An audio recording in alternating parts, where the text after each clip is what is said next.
Hello and greetings from across the Media Multiverse. In 1996, for one night only, Doctor Who was back where it belongs, on our television screens.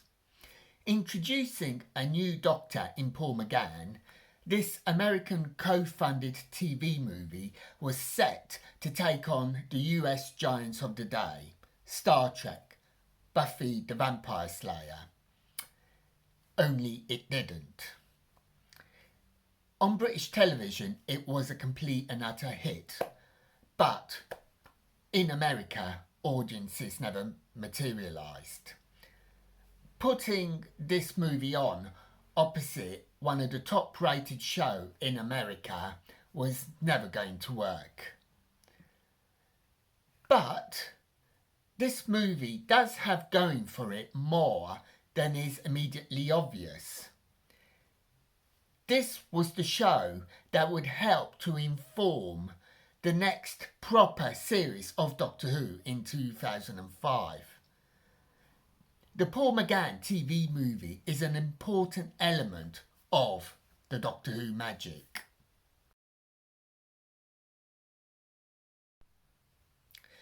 The Master is sentenced to be exterminated by the Daleks. He requests that his body is handed over to the Doctor, who should bring his remains back to Gallifrey, home planet to both the Doctor and the Master. The Daleks agree, and the Doctor, in his seventh guise in the shape of Sylvester McCoy, begins the journey home. En route, the Master breaks out into the TARDIS, forcing a materialisation on the 30th of December 1999. The Doctor leaves the TARDIS and is immediately gunned down and brought to the local hospital.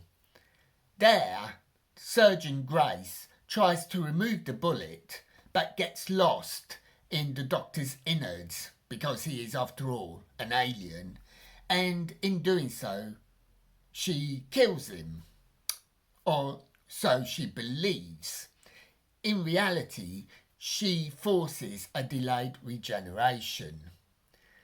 Simultaneously, the Master takes the body of the ambulance driver, played by Eric Roberts, but a human body cannot host a Time Lord, and the body is decomposing, so the Master wants a proper Time Lord bodies, i.e. the Doctor's.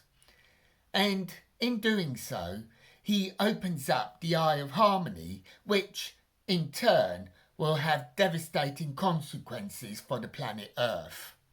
And the newly regenerated Doctor has to work out how to stop the Master.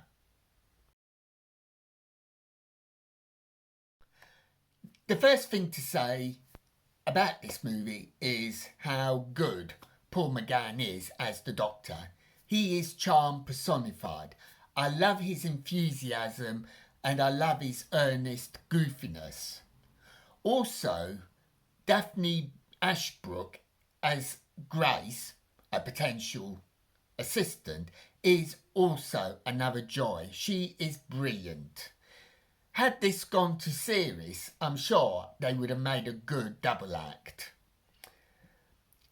Now, in many ways, I see this TV movie as a roadmap to the 21st series of 2005 onwards. Firstly, it proved that, at least in the UK, there was still an appetite for Doctor Who.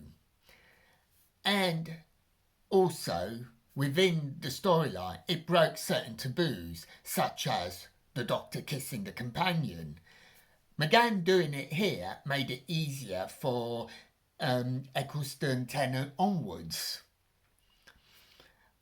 Also, future executive producer / writer Russell T Davies said in 2005 that he remembered watching this movie in 1996, as did a lot of his friends and work colleagues, and people were asking him why the Doctor was wearing old-fashioned clothes. leaving aside the fact that the script explains that the Doctor stole these clothes and they were part of a New Year's Eve party costume, leaving that aside, it also explains why all the Doctors that Russell T Davies cast, namely Christopher Eccleston, David Tennant and Ncuti Gatwa, wore reasonably contemporary clothes. But back to the film. Now, I'm a Doctor Who fan, as you may have guessed, and for me, to an extent, the film worked. But as an introduction to a new audience, there was just too much info dump, especially at the beginning. And again, this is another roadmap, as in Christopher Eccleston's first episode in the 2005 series, that episode, Rose, was free from all continuity, even though the Jon Pertwee monsters, the Autons, were involved. And also, I think the ending was a bit confused. What exactly did Grace do to fix the Eye of Harmony? Why does the Eye of Harmony, a Time Lord invention, need a human eye to open it? Isn't that similar to a human being manufacturing a car which only a tiger can change the battery? It just doesn't make sense. But reading the synopsis of the movie, this is a fusion of two well-regarded stories from the classic era of Doctor Who, Spearhead from Space with Jon Pertwee and The Deadly Assassin with Tom Baker. For those who aren't aware, Spearhead from Space dealt with a newly regenerated Doctor brought to a hospital and the doctors being confused about the blood, the x-rays, etc. And Deadly Assassin saw the Master on Gallifrey using the Eye of Harmony to prolong his life and almost destroying Gallifrey. So you can see where the fusion comes in. Now, for me, one of the highlights of this movie is the regeneration from Sylvester McCoy, the 7th Doctor, into Paul McGann, the new 8th Doctor. It was just so simple and yet so effective. Basically, McCoy stretched, morphed into McGann, and it was just so simple, and I just loved it. Also effective was the TARDIS here. Sure, it looks very oldie-worldy in the style of Jules Verne or H.G. Wells, but it was so impressive. And we get one of the big controversies, and certainly a controversy in 1996, the Doctor being half human on his mother's side.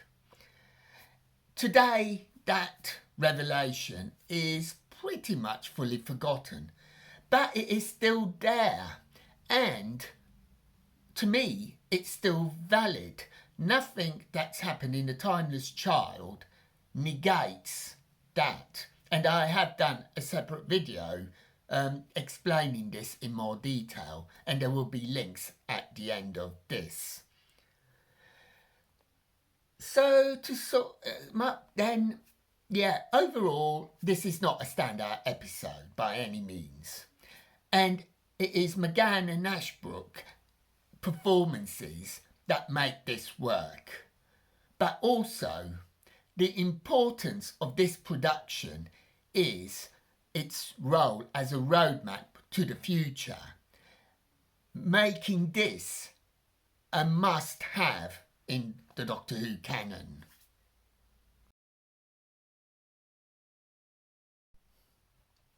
And that's my thought about the 1996 TV movie with Daphne Ashbrook and Paul McGann. Have you watched it? What did you think of it? Did you like it? Not? Do you see, looking back, its historical importance to Doctor Who?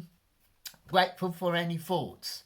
So until next time, May your news be good news and happy times and places. Farewell.